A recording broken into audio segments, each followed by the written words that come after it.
You are listening to Stepping from Stone to Stone, a podcast devoted to discussing combat silat, also known as Pencak Silat Pertempuran, as well as the underlying themes, principles, and concepts behind all combat. Welcome to another episode of Stepping from Stone to Stone. Hugo Hutchinson of fame and possibly infamy, depending on how long you've been associated with the combat silat style. Hugo was kind of there for a lot of the research and development and really the creation of combat silat. So as one of the people who was there at the beginning, I figured it made a lot of sense to interview him. So thanks for taking some time out and talking with me, Hugo. Hey, not a problem, man. Awesome. So I wanted to go into a little bit of your history because I talked with Guru Stark about you guys meeting and fighting things out and kind of doing pressure testing before it had the fancy name. Went back when it was just called fighting. But I wanted to go a little bit before that. When did you get started in the martial arts? Oh, Lordy. I was about 9 years old, and I was just a troubled child. We'll say it like that. And maybe understand. I had, yeah, right. I had a neighbor who apparently practiced arnis, which, to my understanding, is another Filipino knife fighting art. But he would practice throwing knives, and he and I got to talking. I'm 9, he's like 20 something, but he showed me how to throw knives, and it became like many things in my life, an obsession. I found a lot of joy out of the fact that I could control something. I'm 9. I have no control of my life really whatsoever. Not even what time I go to bed. And suddenly I was able to control an aspect of my life and be totally responsible for success or failure. If I threw a knife and it stuck, yay, I did well. And if it didn't, what could I do to improve it? And I continued throwing knives for a number of years, and that was all well and good for my own self-development, but eventually I started to get into trouble for that. Not that I was doing anything wrong with it, but a 14-year-old throwing bayonets at a tree in the park is a far cry from a 9-year-old throwing his mom's paring knives into the tree in his front yard. So I had to adapt my methodology, if you will. I still got a great kick out of the whole transfer of energy thing, and that's really what it had become. Anybody that's fucked around with throwing knives enough, you begin to realize it's not, the flick of the wrist and speed so much as, the flow of your energy being transferred into the knife and smoothly transitioning into the target. Well, obviously my immediate adaptation, if you will, became throwing things other than knives. So screwdrivers, they were a little less threatening. But even that, steel being steel, people might freak out. I got into throwing sticks. You can put a stick into a soft tree if you do it right. Stuff like that. Well, eventually it transitioned further into empty hand stuff. And once I realized that what I was seeing, what I was doing with that really was kind of the same thing that I was seeing in the movie theaters, Bruce Lee and all that stuff. I mean, I grew up during that era. I started seeking out other people who claimed to be martial artists. I don't, I don't know whether they actually practiced or not. But I would essentially pick fights with, whoever I thought I might be able to learn something from, which was effective. Well, it was effective to some extent. I certainly learned the effectiveness of a sweep by being swept, so I continued along that way until I finally got into actual training, which my first formal instructor for a very brief period of time, just a matter of a couple months, was actually Robert Fusaro, who became a very, very big name with the JKA. He was teaching Shotokan karate over in Minneapolis, really didn't. I really didn't pick anything up from him except the fact that you could do this in a very rigid, formal manner and be incredibly smooth. At that time he was in his 50s and doing Shotokan karate, which is it's a very it's a very rigid style, but the man moved like water, and that's what I took away from that. Was just how smooth a person could be, and eventually I trained in and received my black belt in Shorei-ryu karate under Bill Shook, who a very different style from Shotokan, but again, a very very rigid and yet smooth style. And one of the things about Shorei that, and for all I know, it could have been with Shotokan also. I just didn't train long enough in that. But one of the things I really started to take away from Shorei was simplicity.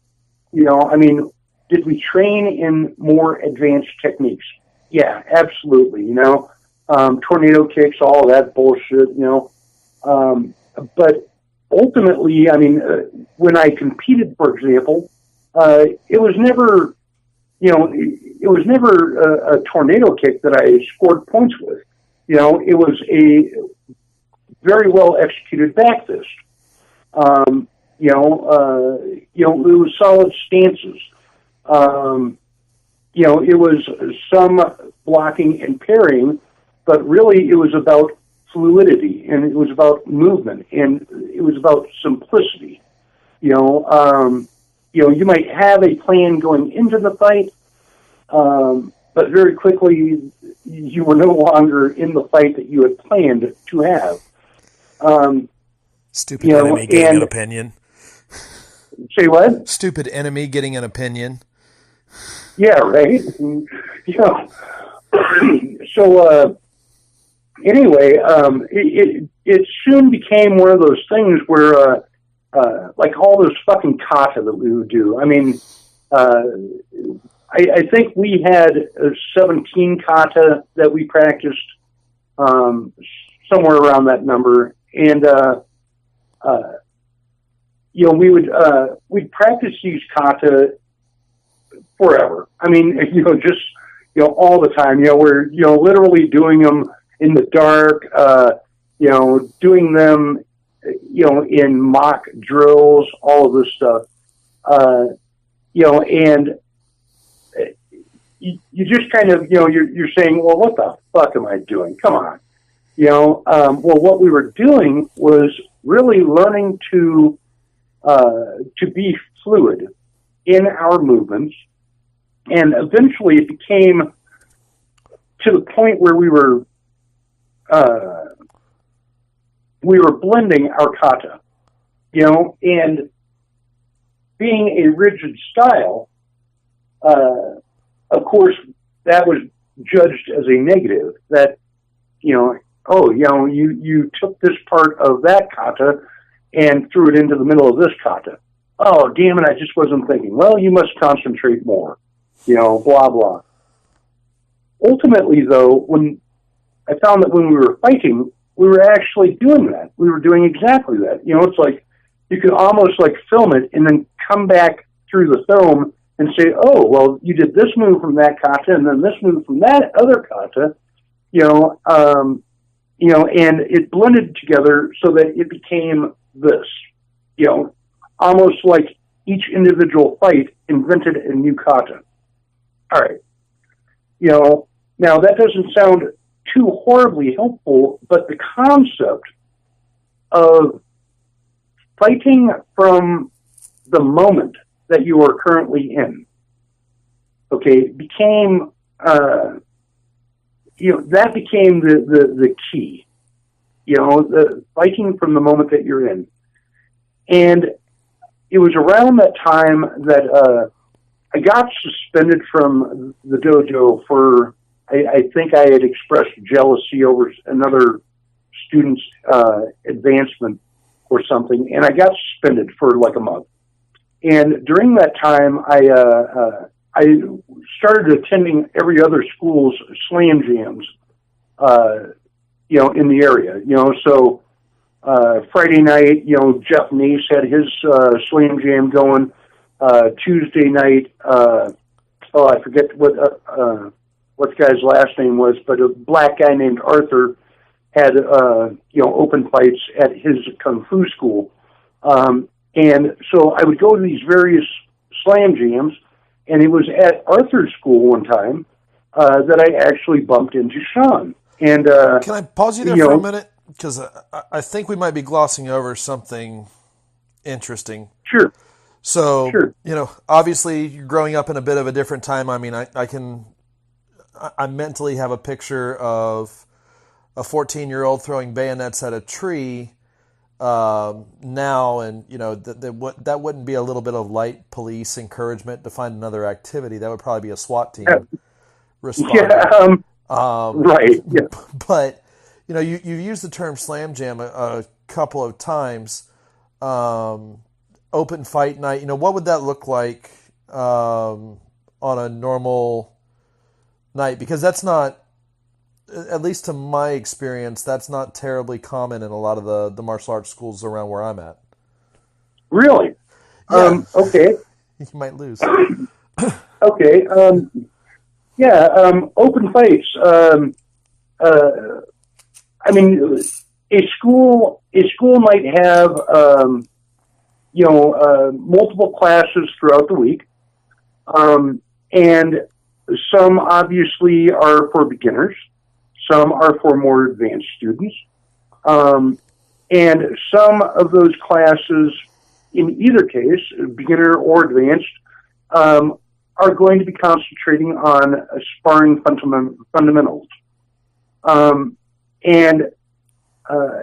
It's one thing to teach sparring, fighting. It's something else to practice sparring, but then to actually test sparring.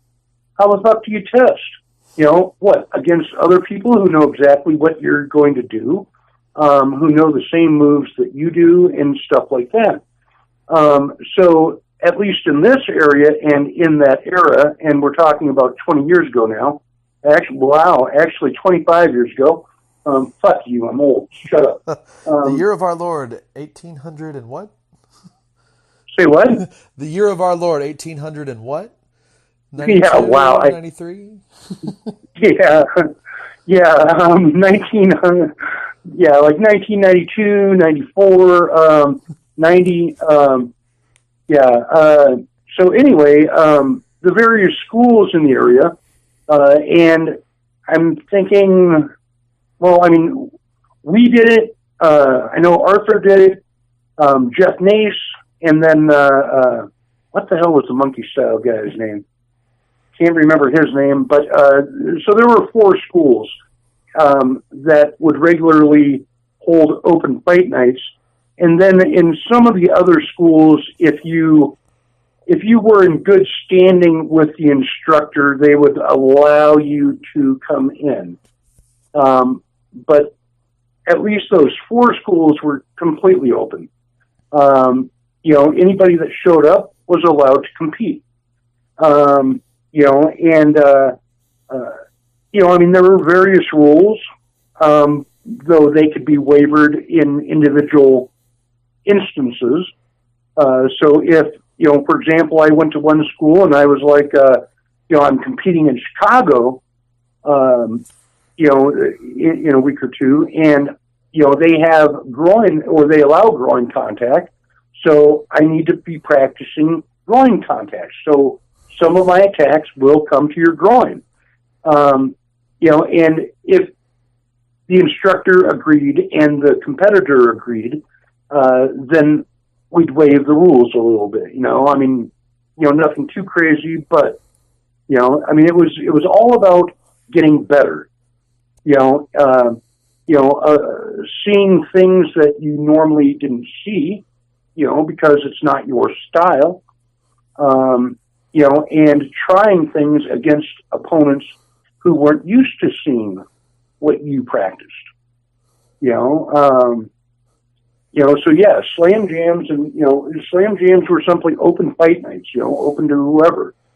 When I had my school, I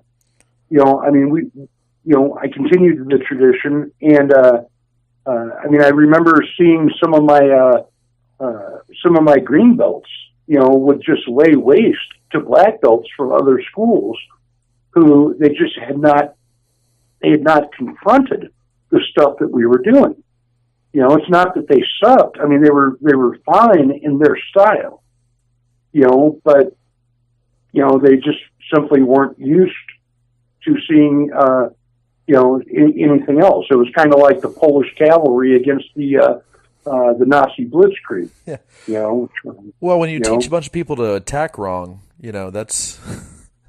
I've been told that several times when sparring with some traditional martial arts partners. Well, I didn't expect you to do that. Yes, that's why I did it. Well, you hit me. Exactly. Well, that was the fun part. Are you going to do that again? No, I'm going to do something else, but I'm still going to hit you. That's yes. Well, a funny story on that was I was sparring against a black belt at one of the schools, and this was actually that Chicago incident. When I was preparing to fight in Chicago, and I told him, I said, I need to include groin contact for the tournament in Chicago. And I said, are you okay with that? Oh, yeah, I'm okay with that. I said, so, all right, cool. And, they called fight, and I started with the skip kick to the dude's groin, and just doubled him over, landed square, boof, right on the ground he goes. And, I churn, kneel, and, he gets up, I bow, and, I'm like, okay, yeah, I'm okay. All right, wow, okay, yeah, I'm okay. All right, good. They call fight again. Did the same thing, nailed him again, wham, put him right on the ground. Whoa, he's moaning, and I'm like, dude, are you sure you're okay doing this? Yeah. He says, oh, should I be trying to block that or something? And I looked at him and I said, well, only if you want to have children someday, and, it was at that point I realized that this guy had literally never trained with the concept, with even the thought that anybody might ever target his groin. He was a Taekwondo stylist, and that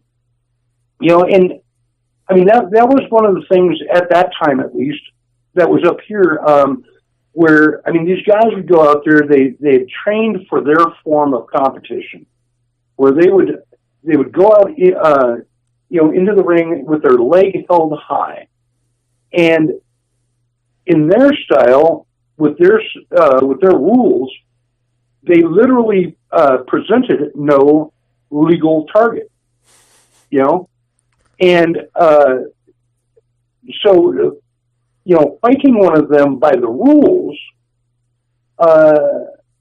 was very challenging because they held all of their legal target areas far away, and you would have to fight around this leg and illegal groin area. In our style, we totally targeted groin. So when we went out and we would be confronted with one of these guys, basic rule, you hang your leg up like that, I nail you in your nuts. Simple. Okay? And so we would. And in competition, the basic call was, Hugo nailed, his competitor in the nuts for the first time. Well, warning, you can't do that. Okay, I can't do that. I understand. They'd come out, they'd hang their leg in the air again, I'd nail them harder, right in the nuts. Oh, you can't do that? You've been warned once, point to the idiot. Okay, totally a fair call, your judge. Third time, they wouldn't hang that leg out. Now they were off their fight. Because they were off their fight, they were now more vulnerable. And I would win. And really it's, that's another concept that, I took away from that whole thing, where if you can get the opponent to not fight the fight that they've trained for, you gain an advantage, or at least you take away an advantage that they may have had. Now all of that, that whole simplicity of, simplicity of motion, fluidity of motion, the concept of fighting from the point that you're at, the concept of, taking away your opponent's expertise of fighting, by putting him in a situation that he's not prepared for. All of that, became elements that Sean and I were talking about when when he was first developing PSP. We frequently argued these points from the opposite sides of the same issue, kind of thing. We used to say the opposite sides of the same coin. But students would come to us and they'd be like, hey, I want to learn, I want to learn karate, or I want to learn kung fu, and Sean was like, they want us to fucking sprinkle magic fairy dust on them so that they know how to fight. They don't want to put in the years of training so that all of this begins to meld. They just want bloom, and and at some point, we got into the concept of simplicity, and it's like, well, really, why even bother learning a fucking tornado kick when the number of times that a tornado kick is actually used is almost never. Why not simply really, really, really refine a punch? All of that stuff. And it was kind of, through his and my personal experiences, and we really seem to have had many of the same kinds of experiences. We certainly appreciated much of this, many of the same truths. That we would argue these various points, and finally it's like, well, how the fuck do you teach somebody to simply fight from where they are? And we probably went over that, we probably had these same conversations for literally 3 years. And little did I know, Sean was actually, kind of figuring it out. Yeah, you cocksucker. Which, by the way, I claim all the good stuff in PSP and none of the bad. All the bad stuff is his. Well, for anybody who's listening who might want to give us money or come out to a seminar, Hugo's drunk. There is no bad stuff in PSP. It's all good stuff, and it's worth way more than we charge. Just saying. I wish to differ. All that bending, bending at the knees thing. I'm now old and fat, and the bending at the knees thing really hurts. I probably wouldn't be so fat if I did it as much as I should, but anyway. I remember the first time I met you at a Keloarga. I was young, fit, and fairly flexible, and you had a certain malignant look in your eye when you saw me, and you were like, you're enjoying the flexibility that you have at whatever I was, 17, 18, 19 years old. You were like, but someday there will come a time when you will have old man injuries. And I didn't realize you were a prophet at the time. And now even in Florida, suffering through what passes for our winter, which isn't even, it's probably a summer day where you're at up north. I can tell you when the cold front's blowing in, and it's not my favorite. Brother, man, if you have not ever had a separated sternum, I got one of those training in shoulder root. Caught a nice solid kick to the chest and separated the ribs from the sternum. The injury itself sucked. You hear people say it hurt to breathe. No, it hurt for my heart to beat. That's no joke, man. The reason that I'm laughing is because I cracked my sternum in 2004 catching a haymaker punch. Nice. Just about the second rib, and I still have a rib and a piece of sternum that pops in and out when I bench press. So yes.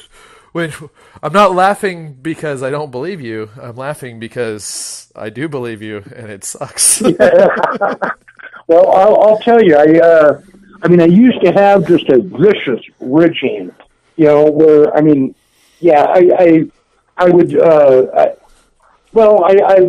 once had the police respond to my training in the park because I was ridge handing a tree. And they responded because they were concerned that I was harming the tree. But now simply that motion causes that separated, causes that sternum to ache for weeks. It sucks to get old, but it's what happens when we live life right, meaning we survive. Well, and also possibly cranked up to a volume of maybe 11 out of 10, during certain times. So you met Sean at one of these slam jams. Now, was this groin shots or no groin shots night? Well, Sean has kids, so I guess no, right?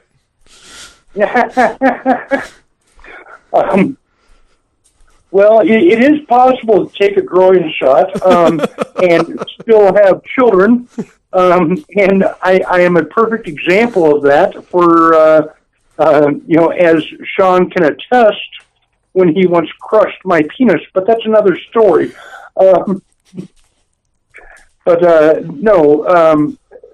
At Arthur School, I don't recall if Sean and I actually fought that night, or whether we simply fought against others and then, spoke with each other and got to meet each other. But that was, the school was actually in Menasha, Wisconsin, and he and I both lived in Neenah. So we were close together and would frequently get together and just, certainly we did, we sparred together, but we also, we did, for example, firearms training. and we would load a black powder pistol with simply a wad, and wearing white T-shirts, attempt firearm evasions. And you could tell when you got shot, frequently because your shirt would catch on fire. But when you did evade, it was impressive, because it's like you've got no room, the gun's against your chest, and we quickly learned that was actually the easiest way of defending. It was the son of a bitch that would put some distance between you that was the harder one to evade. Yeah. Yeah, that's what I've found in firearms training down here as well. If somebody will make contact with your body with a pistol, it's almost a conceded entry, like the martial arts guy that wants to show you the cool technique and you grab his wrist first. Well, if I give you a contact point, of course you're going to, be like chop chop suey and toss me all around this room. That's and actually part of that really was at least it was conducive to my training in that I learned from that that I didn't always have to be the person doing the bridging. I imagine that most of your listeners are going to understand the concept of bridging, but a lot won't, maybe. Bridging is crossing the river that divides the two opponents, and I can do it, or I can allow you to do it for me, and provided that I allow you to do it for me and am properly prepared, for that advance, it can serve to close that distance, in a very energy efficient manner.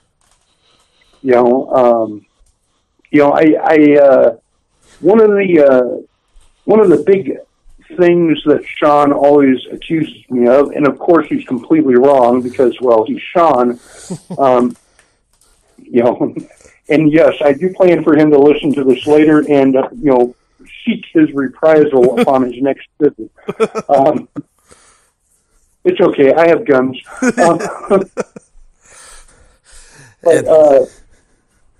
What? Nothing. Go ahead. I forgot where I was. Well, I was just thinking if you and Sean get into a shootout when he goes up there next, then I'm only like 2 steps away from inheriting the system, and those steps are Bill and Andrews. So, give me a little bit of heads up before that happens. I'll make my own plans. I've met Bill, and all I'm envisioning is like really nasty prison sex with you as the bitch. Okay, so yeah, expect yourself to remain at a sub level there. But no, the whole bridging thing, so much of what we do, certainly with Choré, it was all about being first, being fast, and being right, as Sensei Shook would say. You needed to attack in a fashion that, certainly was first, but not even just, I hit you and then you hit me, but rather it's almost like my intention forms before yours does. Mm-hmm. So that's being first. Being fast, obviously, that's kind of self-descriptive, but a lot of people, they fail to understand, how much effort is required to be fast and how much ability is required in order to be fast. You know, I mean, I'm 52 years old and I'm broken. Okay, I mean, I'm, you know, the stuff that I did 25 years ago, I can't do anymore. I just can't. I can maybe pretend to, but I'm almost as likely to do more harm to myself in an attack than I would to my opponent. You know, so you know, being fast is energy intensive and not necessarily a possibility for all people. Being right, you know, was a matter of multiple things. You know, are you morally right? You know, do you have the moral right on your side, as Sun Tzu would say?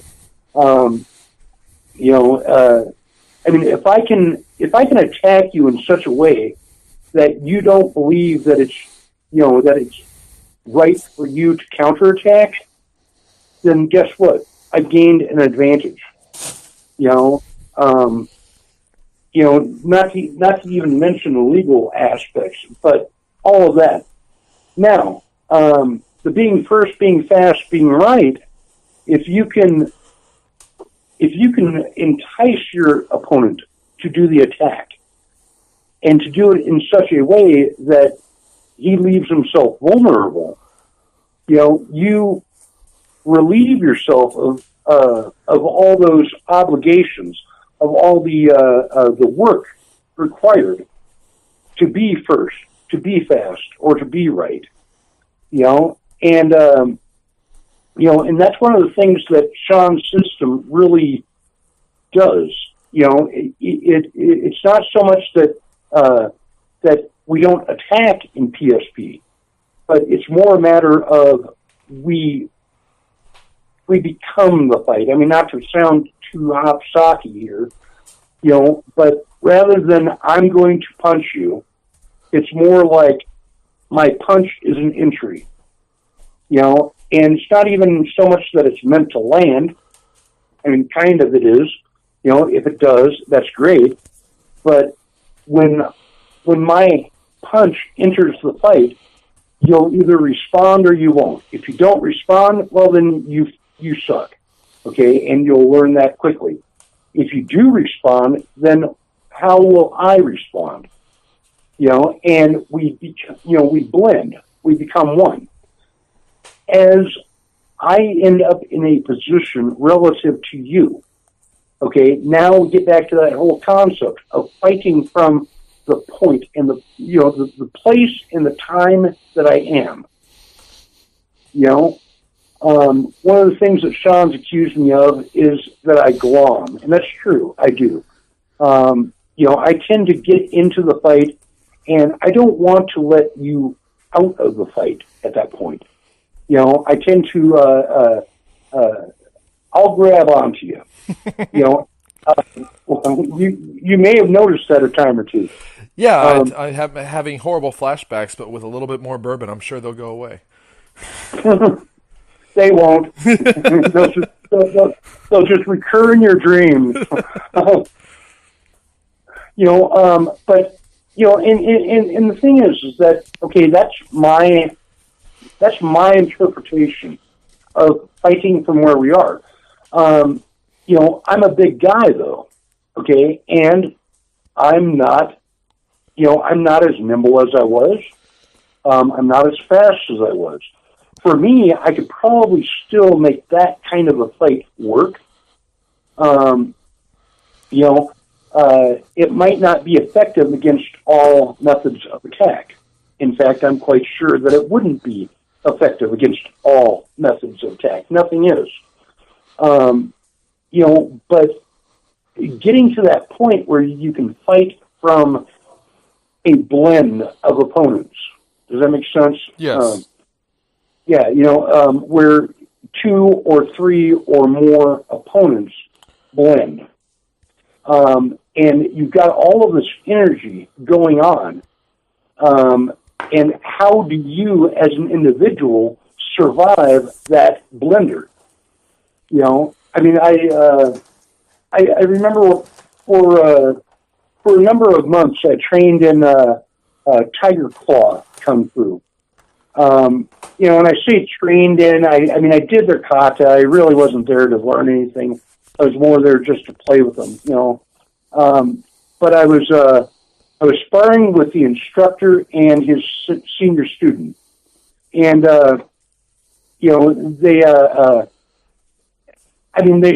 they were really inadequate. I'm, not to be insulting, but they were. And so they went off at about 2:00 and 10:00, and they're like, okay, hey, we can get them both at the same time. And then they counted down. They actually counted down so I could hear them. And, so 3, 2, 1, and they both came at me, and the senior got to me a little bit sooner while the instructor went to throw a kick. So I backpedaled a little bit. I grabbed the senior student and used him to block the kick of the instructor. Knocked him clear the fuck out, man. Just boom, sack of potatoes. Dropped him on the floor, and we were all just kind of like, wow, I mean, the two of us that were so conscious, but we were like, wow. And I just I looked at him and I blew on my fingertips and brushed him on my shirt. Like, yeah, I planned that, but, it kind of was about the whole energy transfer thing. I mean, I'm fucking 9 years old kind of thing. Mm-hmm. You're mixing it up. All of this energy is going on. All of this activity is going on. And how do you deal with it? Well, PSP, one of the things that actually made me a student of Sean's, and a student of PSP, was when he said, man, I think I've got this figured out.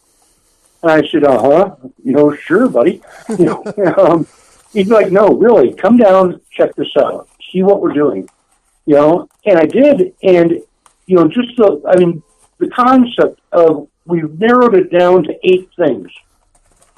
Is an attack coming in high, or is it coming in low? Are you going to the outside or the inside? Are you driving away to the outside, or are you falling away to the outside? That whole concept. And then having something to do from the position that you've now found yourself in. When I saw what he had done with that, I was like, oh my God, ding, light bulb over my head, epiphany. Well, I know that you felt the same thing kind of thing when you first experienced this. It's simplicity in and of itself. And at this point, I think I've been training in the arts for 25 years, off and on, in whatever haphazard manner as I had been, but I had been around long enough to have seen some serious shit. Okay. And for him to have come up with something that was so simple and common sense, it didn't require years of training, some esoteric, bullshit in order to figure out how to respond to something very simple. Base, angle, leverage. Just constantly driving that basic. In Shore, which I thought was great because it was so simple.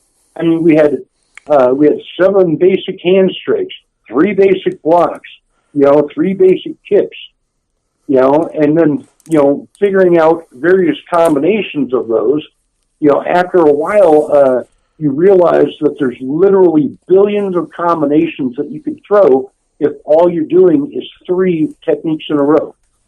Literally billions. Okay? And suddenly, Sean's showing me something that says, we don't worry about the billions. We don't worry about what's next. What we worry about is you are here. You do this thing. Okay? Now that you've done that thing, you are no longer there, you are now here. Well, now that you're here, you do this thing. It just made it ultimately simple.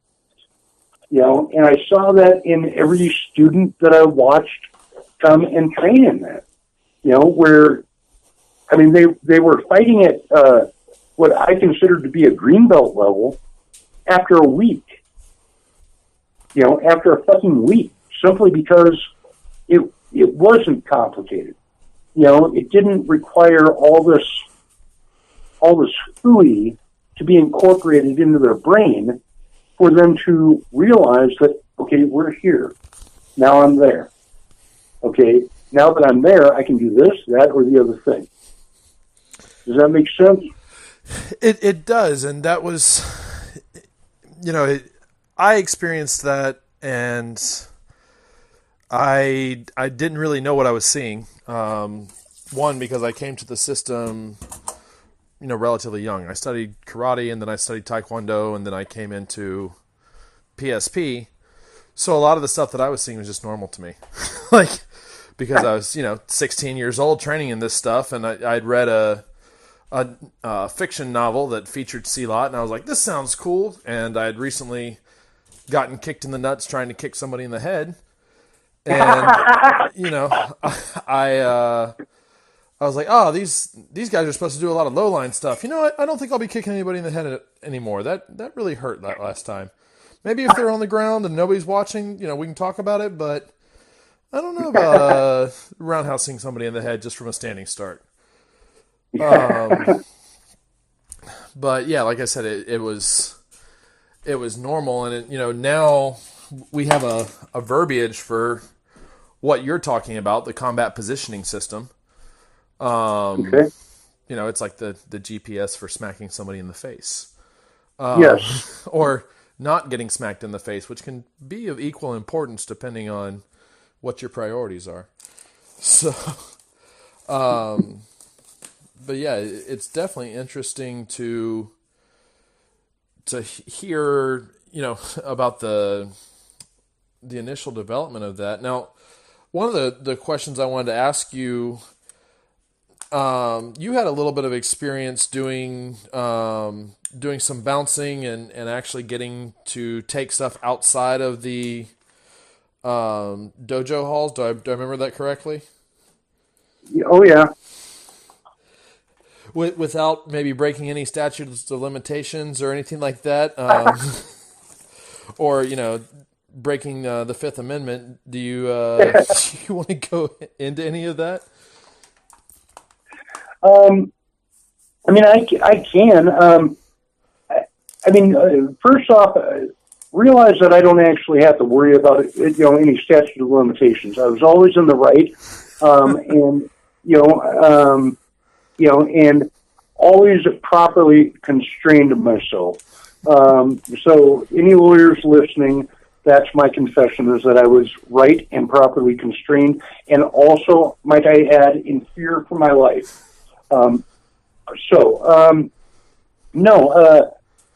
Honestly, when it came to things like bouncing or anything like that,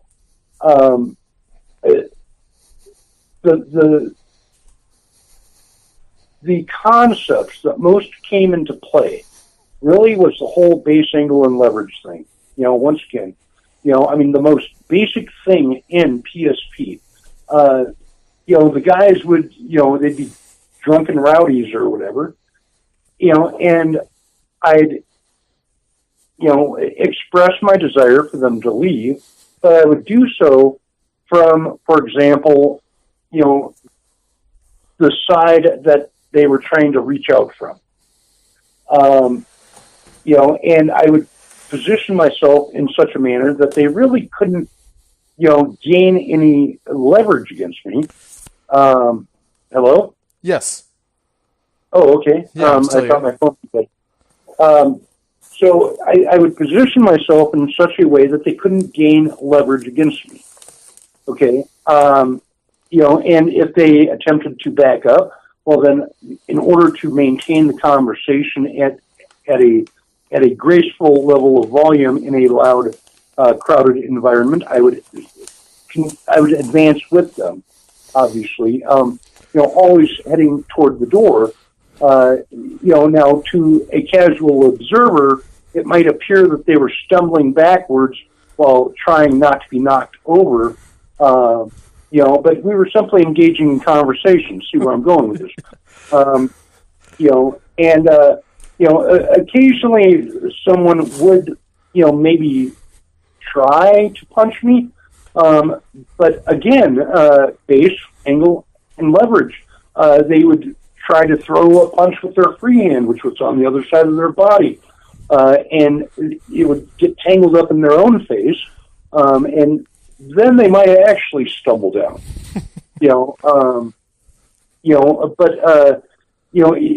really didn't turn into a fight. It was always at most an exchange of that energy.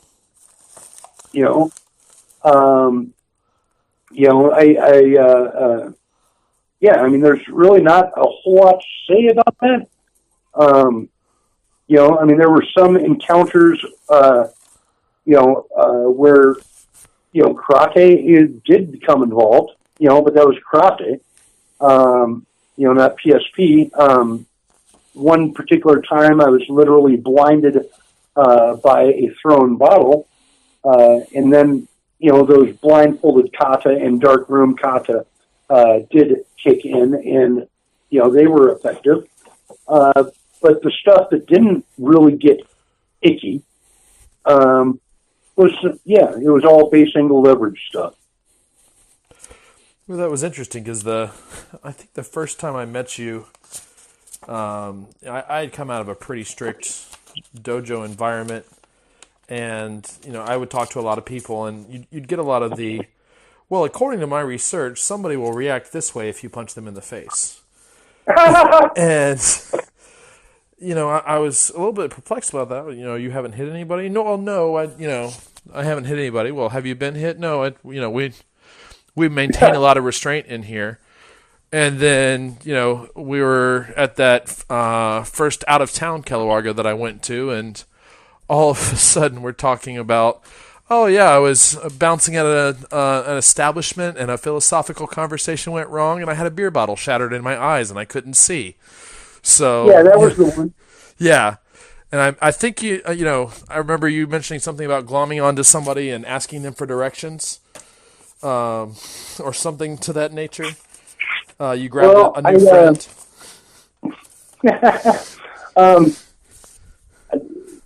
The thing is that actually, that whole thing arose. It was actually a biker bar, and a farmer is how I always think of him.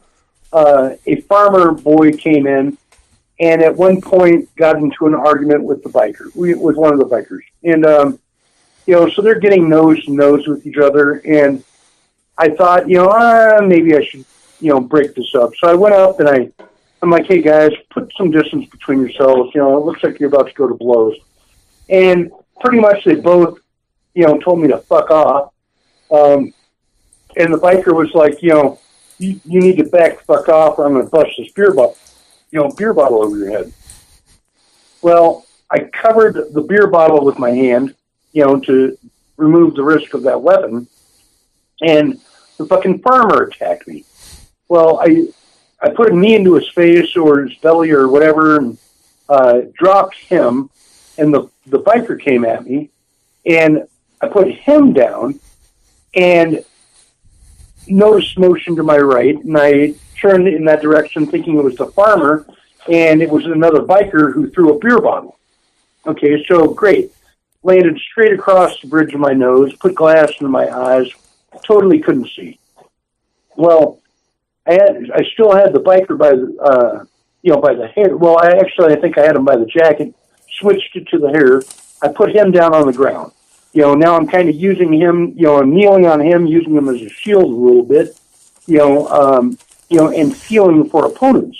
So as the opponents are coming in, I'm putting them, away and into the wall and onto the ground, and, just one-handed kind of thing. Well, what I didn't realize was that when I put the biker on the ground, he actually landed on that bottle. Ouch. Okay. Yeah. And, apparently there's an artery in the hand, and that got punctured. I did see the aftermath a few days later, but apparently he was bleeding. He was bleeding out.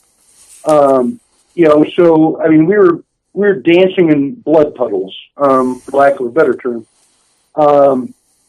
Eventually the bar owner got over there, managed to break it up, and we all got rushed to the hospital, kind of thing.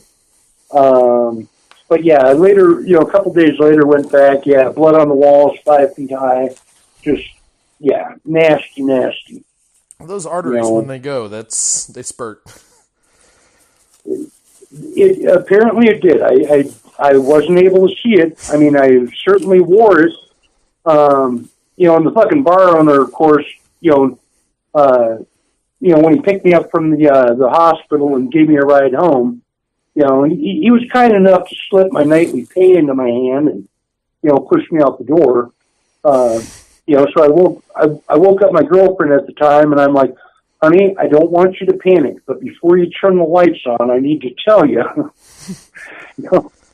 And she's like, what? And I said, okay, first off, I'm blind. Okay. She's like, what? And I said, and I'm covered in blood. So, yeah. Don't worry, it's not mine. Well, some of it was, unfortunately. Most of it was his, but, yeah. And then on top of that, the guy tried to sue us. Wow, that's sounds like a hell of a night once you get done dressing it up in all the legalese. Yeah, right. But we won the lawsuit. We had witnesses. So, fuck him. Well, this has kind of been interesting to hear a little bit about like I said, we're talking about the formation of PSP. I've noticed when we're doing these, we try to keep them around an hour-ish.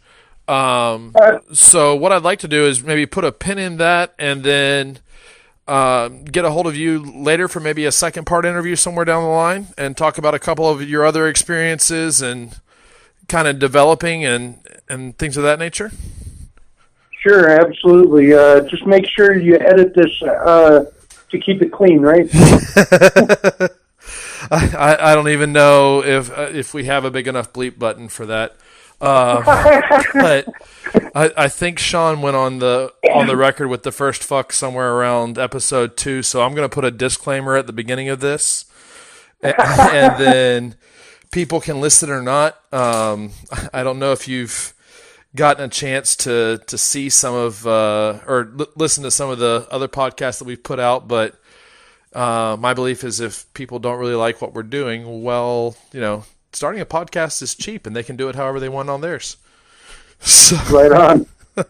So I have not actually listened to any of your podcasts. Where do I find them? So they're on YouTube and on our fancy new outro, which should be airing on this episode and maybe a couple of episodes before. You'll hear all the links to combat-celot.us and combat-celot.net, which are the web portals, and that'll have the links to the YouTube, the Facebook, and all that good stuff. So, okay, what if I don't want to actually go to that website? What's your YouTube channel name? Celot Junkie 1. Celot Junkie 1 is the one spelled out or the number 1? Just the number 1. All one word? Yep. I'll go there. Awesome. I may even kick you a link over Facebook or something like that and just make it super simple. Right on. Do it that way. I am a simple man. You may have noticed that. I think I heard that in a Skynyrd song, which was probably airing somewhere around the time that you were starting martial arts. So I fucking hate you. And on that note, folks, I'm going to press the stop recording button, although I'm probably going to enjoy some more of Hugo's conversation. You guys don't get to for this time, so tune in for our next episode, which may be part 2 of Hugo, or we may interject something and then come back. We'll see.